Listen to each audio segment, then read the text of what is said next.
देखो, पैसे कमाने के दो तरीके होते हैं। अगर आपके पास डिग्री नहीं है, आपके पास पढ़ाई नहीं है, एजुकेशन नहीं है, दो तरीके हैं पैसे कमाने के। एक तो नौकरी कर लो, जाते ही 15,000 रुपए की नौकरी करो, कहीं पे वॉचमैन बन जाओ, किसी की गाड़ी चला लो, किसी की ऑफिस के अंदर फील्ड की जॉब कर लो, कहीं पेंट्री में वर्क कर लो, आपको 15,000 रुपए, 16,000 रुपए, 18,000 रुपए की नौकरी लग जाएगी। हाँ, भूखे नहीं मरोगे, रोटी मिलेगी घर में खाने के लिए, सिर्फ रोटी।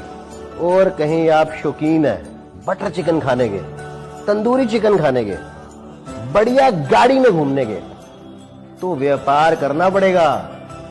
नौकरी करते हुए ये सब काम तो कर नहीं पाओगे तुम।